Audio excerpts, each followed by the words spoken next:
harimo imbaraga, muri we harimo ubushobozi. Waba ufite ubumuga, waba ufite uburwayi runaka, Imana ntiyakuretse. Burya haracyariho ibyiringiro, burya haracyariho umugambi w'Imana. Ntabwo umugambi w'Imana wapfuye, ntabwo umugambi w'Imana waheze. Imana irahari, Imana irakora. Ariko reka tubivuge mu buryo bwo guhererekanya amagambo, wenda tubigeho impaka, kubera icyo umuntu atasubizwa. Wabivuze uti akwiye kumenya ko hari ibyo nawe asabwa gukora. Ariko se wakora ibingana ute? Ufite ubushobozi, ufite ubumenyi, ufite imbaraga muri wowe. Ni igiki wihuguyemo? Ni igiki kirenze kuba usenga ufite?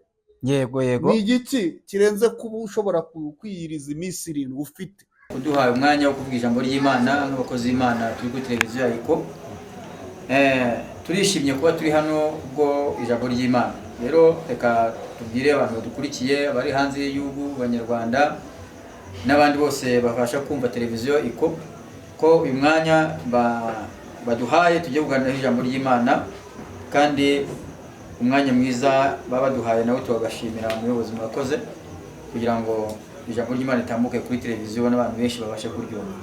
Dusome ijambo ry'Imana mu gitabo cy'umuhanuzi Yesaya ibice 59. Aravuze ngo dore ukuboko k'Uwiteka ntikwaheze ngo ananirwe gukiza, n'ugutwi ntikwapfuye ngo ananirwe kumva. Amen. Nongere subiremo, dore ukuboko k'Uwiteka ntikwaheze ngo ananirwe gukiza, n'ugutwi kwe ntikwapfuye ngo ananirwe kumva. Amen. Turashimira Imana kubwira ijambo ryiza, ni ijambo ry'ubuhanuzi umuhanuzi Yesaya yanditse. Yaravuze mu gitabo yanditse cya 59 ku 59, yaravuze ngo dore ukuboko k'Uwiteka kuracyakora. Ndongo yavuze ku kintu bita ukuboko. Umva, aravuga ngo ukuboko k'Uwiteka ntabwo kwaheze, ntabwo kwavunitse, n'amatwi y'Uwiteka ntiyapfuye ngo ananirwe kumva. Ndashaka kuvuga ko aya magambo bita ukuboko avuga n'ugutwi, kuko buriya mu bintu bita ukuboko kw'Imana cyangwa se ukuboko k'umuntu ni ikintu kimuhesha gusingira cyangwa kwakira, kuko umuntu ashobora guha ikintu udafite ukuboko nubone kucyakira.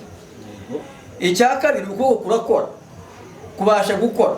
Abantu benshi bakora ibintu n'amaboko, baraterura, abandi barandika kubera amaboko afite icyo amaze cyane ku mubiri w'umuntu.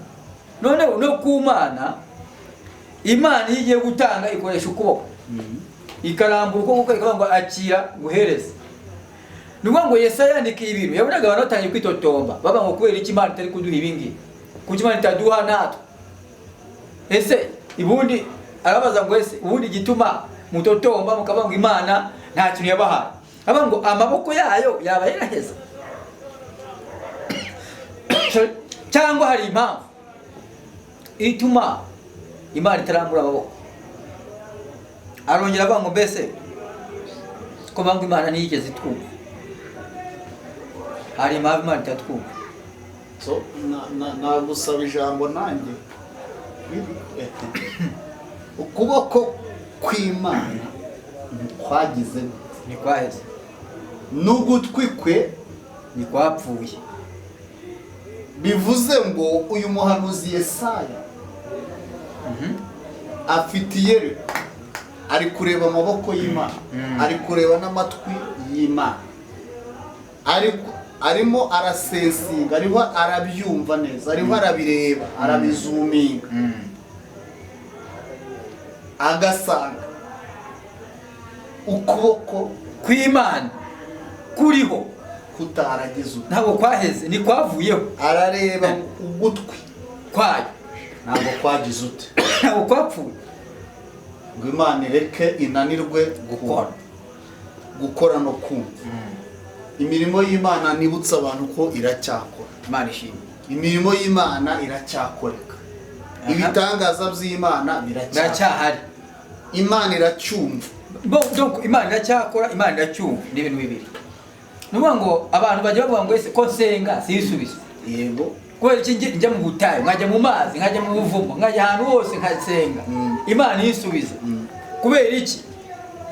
Ariko ndashaka kukubwira ikintu kimwe, Imana iri kumva, Imana iri kumva, yego, ntabwo ihita izana ibisubizo bipomata ako kanya ngo ivuge ngo nakumvise. Yo Imana mu kumva kwayo no gukora kwanza kumva ko Imana ihanye no gukora icyo uyisabye. Yego. Noneho kandi ikintu cya kabiri kuvuga ngo ngiye ngo kuri njye ngo ntakira Imana yakoze, ngo abandi Imana yabahaye ibi ngibi ukajya mu ngero z'abandi, no wamaze kubyica. Kuko abandi ni abandi, ariko amaboko yahaye abandi n'Imana iracyayafite. Nangariza abantu ndashaka kubwira abantu ikintu gikomeye. Ari igihe umuntu avuga ngo uko Imana yahaye runaka ngo guki ngiye ngo itama, tuvugisha ukuri tuganire nk'abantu badukurikiranye, kandi ibintu biriho bicogoje abantu. Ngo nasenze ngo igihe ngo iyo nasenge ngo nta Imana yampaye. Imana yarambuye ukuboko kwayo iguhereza amaguru, wowe uracyafite amaguru. Kubera ko Imana yarambuye iki? Ukuboko. Uracyafite ingingo zose, nubwo wagira utazifite ariko byibura uriho. Kavuge ku bintu bitatu bituma abantu bitotoma. Icya mbere, gutinda gusubizwa kw'amasezerano babwiwe n'Imana. Gutinda gusubizwa mo kimwe gutinda kwakira ibisubizo. Kandi hari umuntu agira uruhare mu kugira gute, mu kutabyakira, bitewe nuko Imana ivuze ngo nguhaye iki, igushakaho mwavuganiye izongera hagusanga. Icyo mbyongeraho, ntago Imana kugusubiza bitwara igihe kinini. Ashwi. Aho kwira gusubiza mu buhe buryo? Urashaka gusubizwa mu buhe buryo? Yego. Urashaka kubigiramo uruhare? Yego. Cyangwa urashaka kubidindiza, guhagarara bikizana? Urashaka ko Imana ikumva n'ibintu bidashyitse uyibwira? Uyisaba kwanza, ukayisaba ibintu bito, n'amafuti uyibwira. Ikumva n'ibitekerezo bipfuye birimo umwanda uyibwira? Cyangwa amatwi yayo akwiye kumva ibintu bizima, kumva ibintu bizima binezeza Imana. Bibiliya yivuga ko gusenga k'umunyabyaha ni ikizira. Ikizira imbere y'iki? Kuki wumva ko nusenga ntusubizwe? Udakwiye kwiyevarira, udakwiye kubanza ukanamenya ese ndazira iki? Gukiranirwa kwanjye aho ntikwambereye bloke mu masezerano, mu gusubizwa. Abantu rega baba bagira ngo Imana bayibeshye. Baba bagira ngo waza ukayibwira ngo nsubiza, kandi hari kondisiyo. Tuzabwira abantu amahame y'ubwami bw'Imana, uko ubwami bw'Imana bwo bugira amahame. Ntabwo ari ukuza mu gitondo ngo uvuge ngo Mana nsubiza, ngo kuko ijambo ryayo rivuga ko ntabaza ndagutabara, ngo nkwereka ngo nibikomeye ngo utaruzi, nimukomanga muzagira ute, ngo muzakingura. Nibyo abantu bayobeyemo. Ntabwo bikunda. Ugutwi kwayo gufite abantu kumva, gufite amajwi gushobora kumva. Amaboko yayo afite ahantu agomba gukora, Urakoze cyane. Ibintu by'Imana bifite uko bibayeho, bifite uko bigenda. Ntabwo ari ukubyuka mu gitondo uvuga ngo Mana udakurikiza ibyo gukiranuka. Uwo nguwo iyo ari kubikora aba ari gukora iki? Amagambo ye ntiyumvikana kuko yavuze amagambo atariho. Abari baravuga ibintu bidafite ikintu bivuze imbere y'Imana. Turabwira abantu iki? Ugutwi k'Uwiteka ntabwo kwapfuye, kuracyariho. Mbese n'amaboko ye, iri jambo rirakomeye cyane. N'amaboko ye ntabwo yigeze agira ute, arorera gukora, ntabwo yacitse. Hepfo bavuze ngo ahubwo gukiranirwa kwanyu. Yego. Aribyo uri kuvuga nyine, uri gusobanura uti hari impamvu ituma utakira. Kuniko gutuma Imana itarekura ibyo ikwiye kugukeba kwanyu, ndetse no n'ishyari, umunyamatiku, amagambo, ibyaha, mbese muri make. Ibyo bituma Imana itazi yihuse kugira ngo gutabara. Uyu munsi ni igiki cyatuma umuntu adasubizwa? Ikiri maze kubona cya kabiri, maze kwitegereza mu bintu byo gusenga, harimo ikintu bita ubunebwe. Niba hari abantu batubona bagasanga abantu basenga badafite ubwenge, ni kandi koko niko benshi bavuga, ni ubunebwe. Indwara y'ubunebwe iri mu bantu basenga. Indwara nayita n'ubujiji. Kuko n'Imana ikubwiye ngo ngiye ngwaye umugisha, nzaguha amafaranga. Ukwiye gufata amafaranga ava urahaza. Aho ati ndacuruza ndatwara imodoka, ndaba umuyedi, ndaba umufundi, ariko amafaranga nyine nyakore. Noneho umuntu akaryama umva mu gitanda ngo Imana ngo yarambwiye ngo iza mu mafaranga, bugacya bukira ngo Imana ngo yarambwiye ngo amatwi yawe ngo ntabwo anyumva. Ngo none ngo kuki Imana ngo itama amafaranga, iraguryanye mu gitanda amafaranga bamwe mu gitanda bitotse. Hakamo n'ikintu bita ubunebwe, iyo uryama cyane abandi bazi nitujya mu kazi, ntago umuntu azaba avuye mu kazi ngo azane amafaranga umubwiye ngo kuki Imana yaguhaye ngo uri umupagani ariko yahagurutse. Mwese niba muri babiri umujyanye n'umupagani nawe ugiyeyo uri umukristo usenga, wibira yuko mwagendeye mu nzira wahagurutse koko by'ukuri, wagira ngo umugisha wiwe n'uwawe bishobora kungana. Ariko kubera ko Imana yabuze abantu yihera abantu badashoboye no kubigira gute no kubijera. Icyo narimvuze narimvuze ngo kuki wowe uvuga ko Imana itagusubiza. Imana igomba kugusubiza ibingana n'ibyo ushobora usabye. Yes. Imana ishobora kugusubiza ibyifuzo bingana n'ibyo ushobora kumanaginga. Management y'ibisubizo iragoye. Yes. Ni benshi basubijwe ntibagaruka imbere y'Imana. Oya baranasara bamwe bagahita basara bakamera basa. Ni benshi basubijwe barushaho gushayisha. Ni benshi babonye neza y'Imana ariho uyu munsi bahakana imbaraga z'Imana. Nukwera kw'Imana ntibakwemera. Ariko umuntu ukwiriye gukorerwa n'Imana numeze ate? Numeze nk'uko Imana ishaka. Dongo aribyo twahoze tunavuga kare twahoze tubwira abantu nivuga ngo Imana ikurebye ikabona nta ntambwe uri gutera mu buryo bw'umwuka kuyegera cyangwa se gushakisha mu buryo bw'umubiri, ikora nk'umuntu udashaka kwakira ibyiguhaye. Kubera ko ntabwo Imana izavuga ngo ngewe nguhaye inzu ngono yize izane gaterepurari wawe ngo isize, cyangwa ngo Imana ngo ize ngo ikorera amabuye ngo izanye iwawe. Dongo aribwo dushimira iyi company ya Uki ya Iko ariyo irimo gufasha abantu ikabigisha no guteza imbere ikabereka n'imishinga, aribyo turimo tunayishimira. Dongo nago abantu basenga Imana yo bakwiye gusuzugurika, kandi ariko dufite n'ubwenge burenze n'ubw'abandi bose. Dufite icyambere, dufite Imana, dufite n'ubwenge, ariko kugira ngo bwabwenge tubukoreshe tubuteze intambwe, ibyo turi kurwana nacyo turimo kuvuga muri iki kiganiro kugira ngo tubibwire abantu nibakanguke, abantu bareke bitotsi, abantu begera imishinga, begera abantu bafite ubwenge babagira inama. Uburyo bwo kugira ngo abantu bumve ibi bintu neza. Wowe tuvugana nawe ufite ubushobozi. Yes. Muri we harimo imbaraga, muri we harimo ubushobozi. Waba ufite ubumuga, waba ufite uburwayi runaka, Imana ntiyakuretse. Burya haracyariho ibyiringiro. Burya haracyariho umugambi w'Imana. Ntabwo umugambi w'Imana wapfuye, ntabwo umugambi w'Imana waheze. Imana irahari, Imana irakora. Ariko reka tubivuge mu buryo bwo guhererekanya amagambo. Wenda tubigeho impaka. Kubera icyo umuntu atasubizwa. Wabivuze uti akwiye kumenya ko hari ibyo nawe asabwa gukora. Ariko se wakora ibingana ute? Ufite ubushobozi, ufite ubumenyi, ufite imbaraga. Muri wowe ni igiki wihuguyemo? Ni igiki kirenze kubusenga ufite?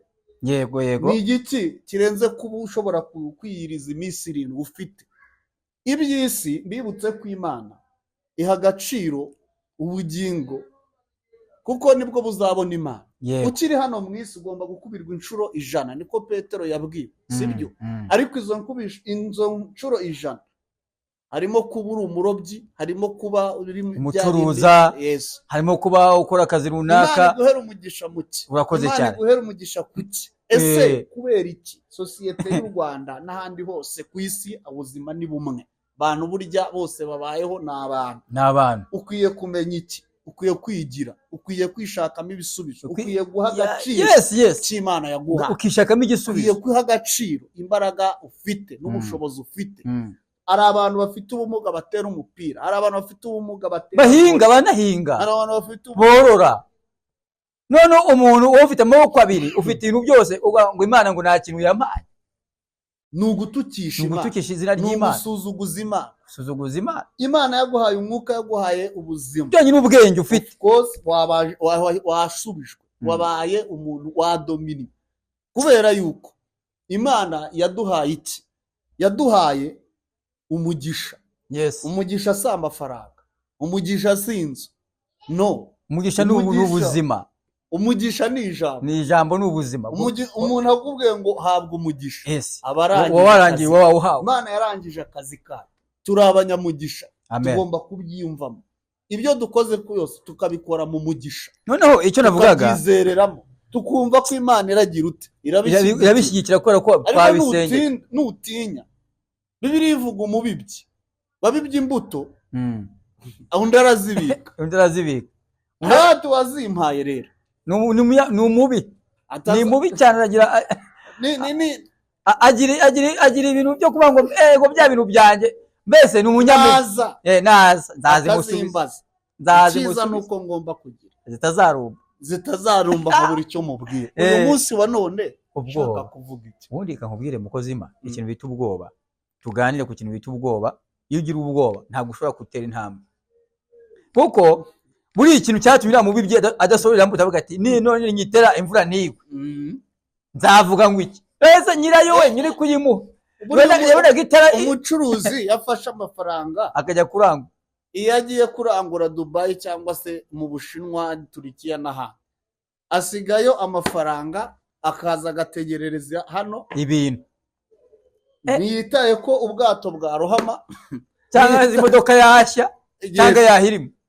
Burya afite kwizera, niyizera azakora. Kwizera kurakora.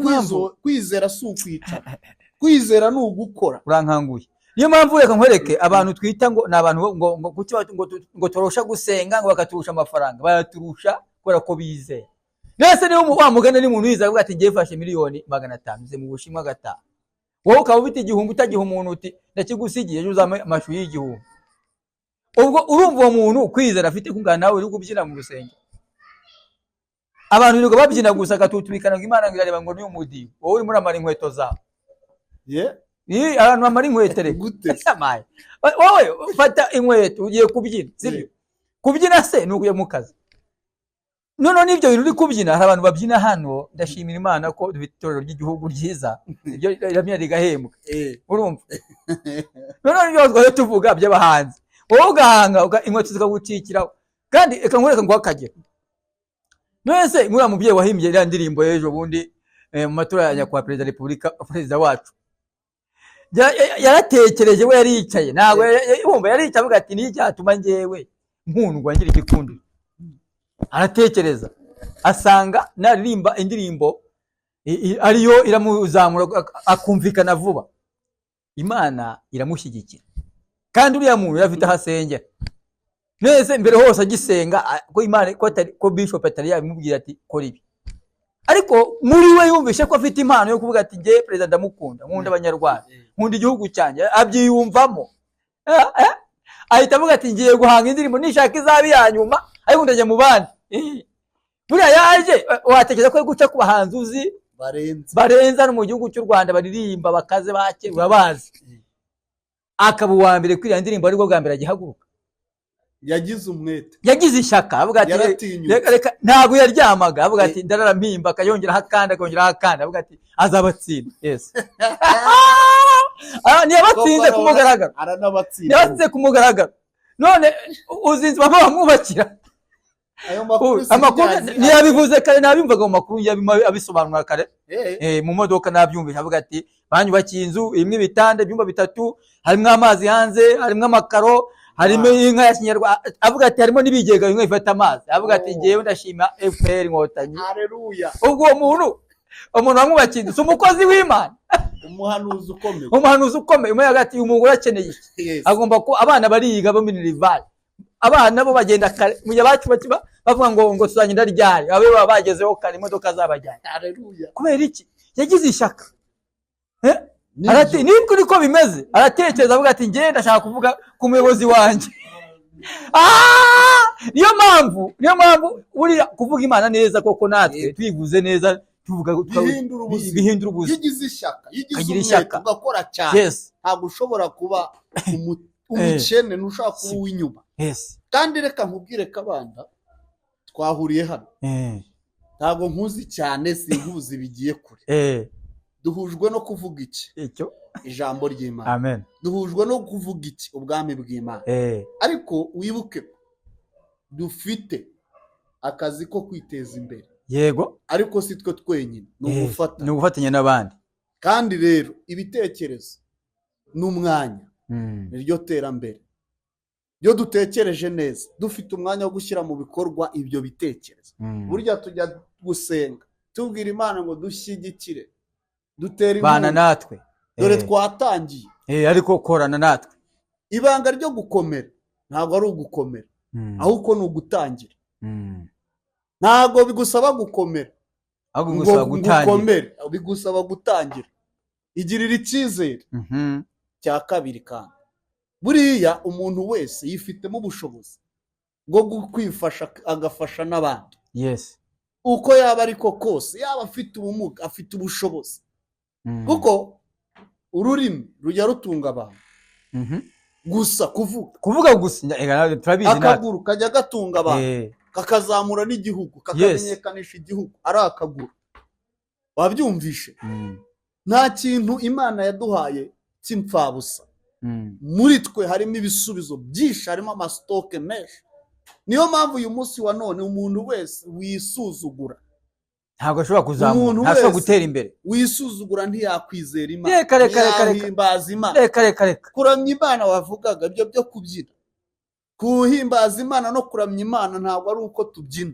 gusa umurimo wose wubahisha Imana aba ari ukuramya Imana umurimo wose utuma izina ry'Uwiteka rihabwa icyubahiro n'ukubaha n'ukuramya Imana ariko umuntu wese imirimo yakora igasuzuguza Imana byaba ari ukuramya Imana ari ugusuzuguza Imana ubuze ijambo ry'Imana bikayisuzuguza bitewe n'uburyo warivuze ukusa ukumeze ukubayeho ubu tukishije iki Imana ntabwo kubahisha Imana ari ibintu byoroshye hano bazi nko kwambara ngo amakoti nk'umuntu wakanyira ngo yambaye ikoti yabambye gutya ngo yubahishije Imana kandi Imana kwibahisha mu bikorwa ambaye iryo koti ariko uje n'ibyo ukora kwerekana uko wambaye ikoti ifubyi z'iburayi abantu musengana nta mituweli bagira wowe ukaza wagagaye n'Imana n'ikoti ngo uje kubahisha Imana ngo mu rusengero ntabwo uje kubahisha Imana doko imirimo myiza nibahisha iki Imana nta kintu kimwe cyatumye Tabita zuba Tabita se ugeze umva avuga ngo yajyaga gusenga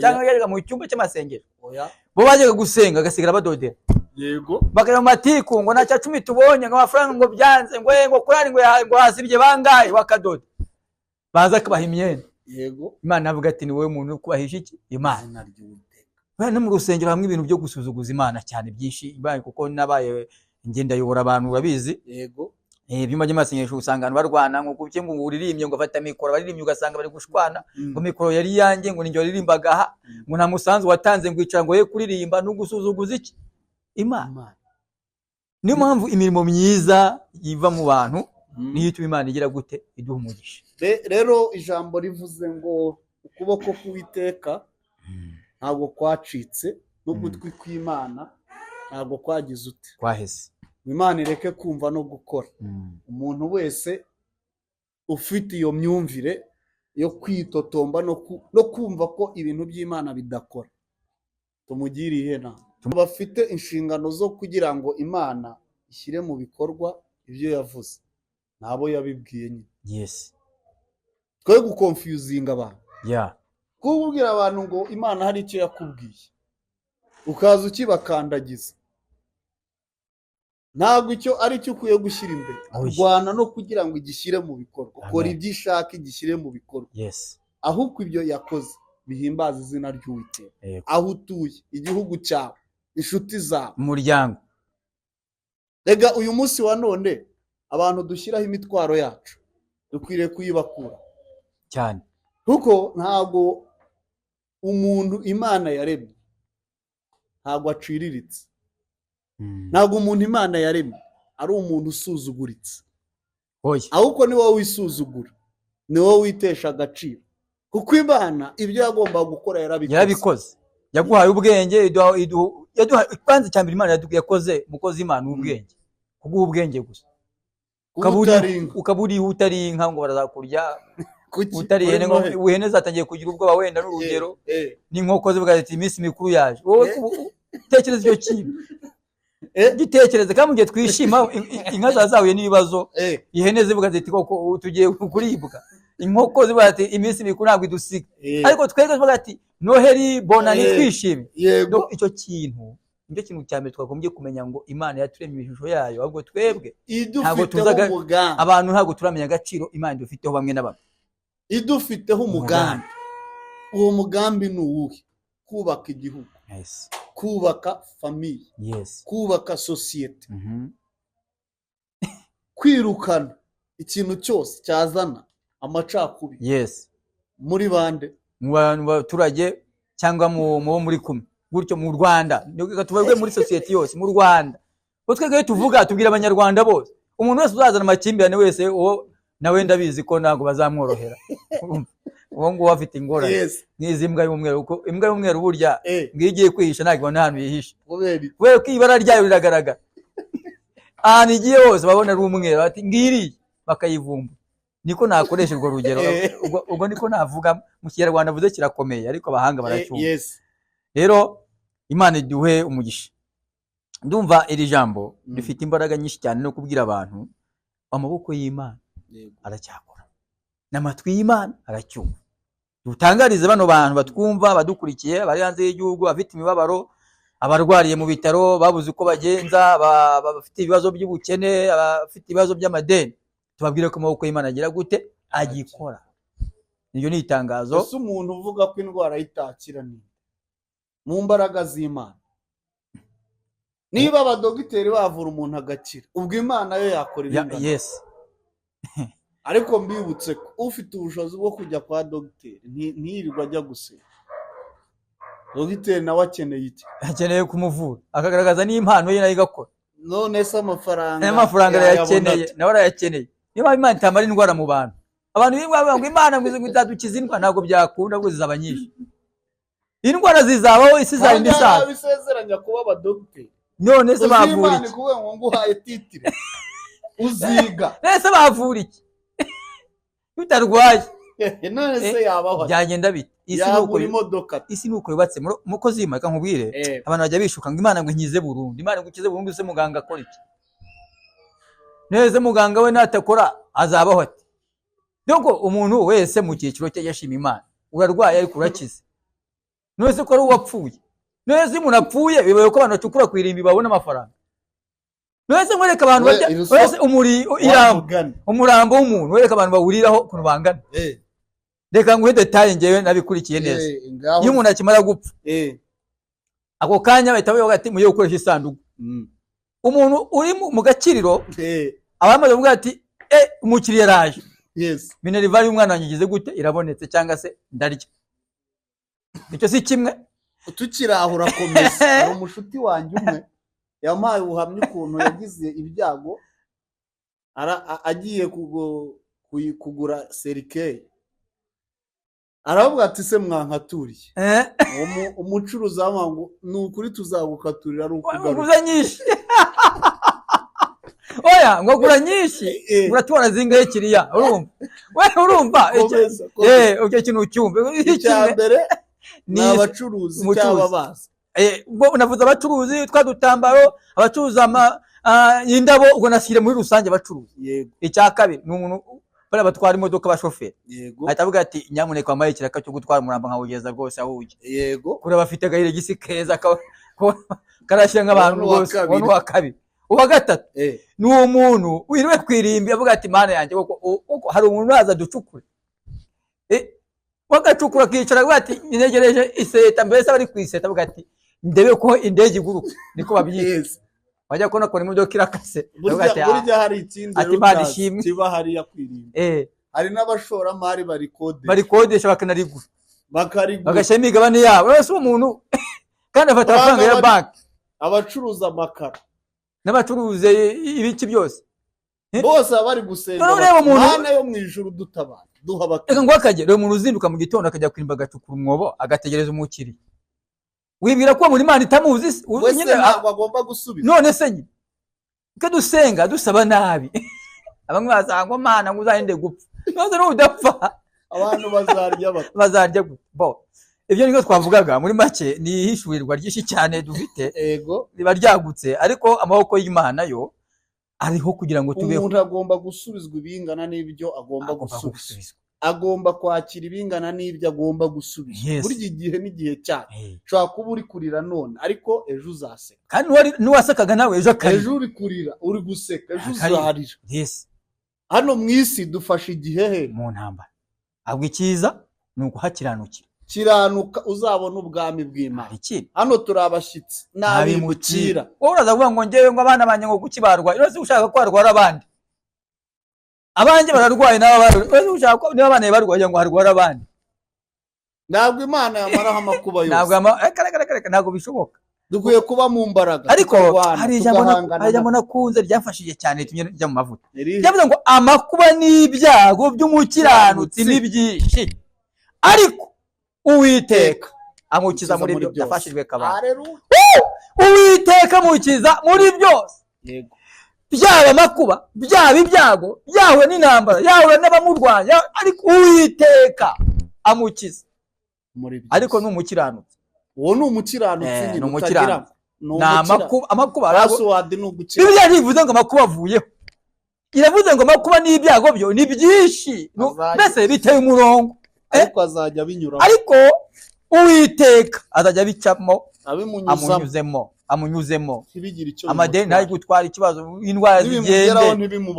Urakoze cyane. Iyo umugeraho abisiporote ndishimye umugoroba ndishimye tuganiriye neza. So Imana idahana umugisha umuntu uwo ari we wese wagira igitekerezo, wagira nawe icyo yongeraho yazabitubwira, kandi washaka ko dusubikura tukagikomeza nawe yabitubwira. Baduhe komanteri batubwire niba twakomeza.